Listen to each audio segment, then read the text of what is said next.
Di sini saya akan menjelaskan tentang gambaran umum psikologi individual Allport. Nah, menurut Allport, kepribadian adalah organisasi dinamis dalam individu sebagai sistem psikofisis yang menentukan caranya yang khas dalam menyesuaikan diri terhadap lingkungan.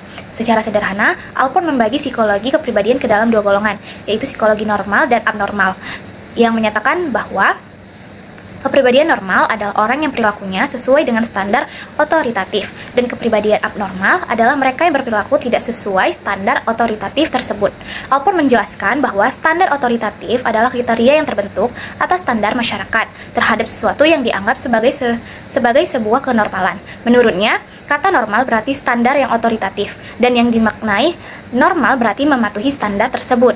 Nah, intrinsik yang melahirkan normalitas dan abnormalitas, yaitu yang pertama ada melarikan atau penarikan diri, yang kedua ada represi atau peruraian, yang ketiga ada pertahanan ego lainnya termasuk rasionalisasi, pembentukan reaksi, proyeksi, dan pemindahan, yang kemudian ada empat impulsivitas, tak terkendalinya emosional atau perilaku. Nah, yang kelima ada pembatasan dalam berpikir pada level konkret. Yang keenam ada perbaikan kepribadian di tingkat remaja, dan 7 seluruh bentuk kekakuan perilaku.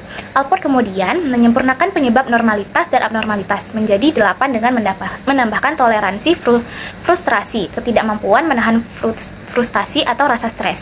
Terakhir, Allport membuat 9 kesimpulan dari berbagai pendapat yang ada mengenai normal dan abnormal. Kemudian saya akan menjelaskan tentang teori psikologi kepribadian menurut Gordon Allport atau teori pendekatannya. Nah, teori psikologi kepribadian menurut Gordon Allport adalah organisasi yang dinamis dalam diri individu sebagai sistem psikologis, yaitu menentukan cara khas beradaptasi dengan diri sendiri dan lingkungan sekitarnya. Teori kepribadian Allport juga menekankan pada nilai-nilai dan motivasi individu. Menurut Allport, kepribadian adalah suatu komponen yang ada di balik perilaku manusia yang berperan mengontrol semua sifat atau karakter. Sehingga dengan kepribadian kita akan dapat mengenali sifat atau karakter orang tersebut. Perkenalkan, nama saya Atira Ferusa Bintang dengan NIM 240620089, ingin menjelaskan tentang struktur kepribadian teori psikologi individual Gordon Allport. Yang pertama itu adalah disposisi kardinal atau cardinal disposition, di mana sifat dominan yang sangat kuat dan memengaruhi hampir semua aspek kehidupan seseorang. Yang kedua, disposisi sentral atau central disposition, di mana sifat utama yang mencerminkan karakter seseorang dan sering muncul dalam berbagai situasi. Yang ketiga adalah disposisi sekunder atau secondary disposition, di mana sifat yang lebih spesifik dan hanya muncul dalam kondisi tertentu. Dan yang keempat, proprium, di mana konsep tentang diri yang berkembang secara unik dan individu, di mana mencerminkan identitas dan nilai pribadi seseorang.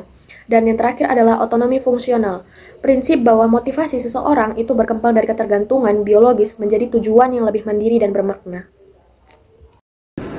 Baik, saya akan menjelaskan kajian tentang individual. Teori kepribadian Allport menekankan keunikan individu, pentingnya kesadaran diri, dan perkembangan kepribadian yang mandiri dari masa lalu. Meskipun kurang empiris dibanding teori lain, gagasan tentang traits dan fungsional otonomi tetap memberikan kontribusi besar dalam psikologi kepribadian modern. Allport mendefinisikan kepribadian sebagai organisasi dinamis dari sistem psikofisik individu yang menentukan cara yang khas untuk berperilaku dan berpikir. Konsep-konsep sifat yang diperkenalkan adalah individual dan common traits. Common individual traits meliputi yang pertama itu ada cardinal traits dengan karakteristik mampu mengendalikan perilaku seseorang. Yang kedua itu ada central traits dengan karakteristik kehadirannya menandai keberadaan sifat lain dari seseorang. Yang ketiga itu ada secondary traits dengan karakteristik memberikan gambaran lengkap tentang kompleksitas manusia. Selanjutnya itu ada kritik terhadap Allport. Yang pertama itu teori Allport tidak menjelaskan perkembangan kepribadian atau tidak memberikan penjelasan mendalam tentang bagaimana perkembangan sejak masa anak-anak. Yang kedua itu terlalu individualistik. Teorinya sulit diterapkan untuk memahami kelompok besar atau membuat generalisasi.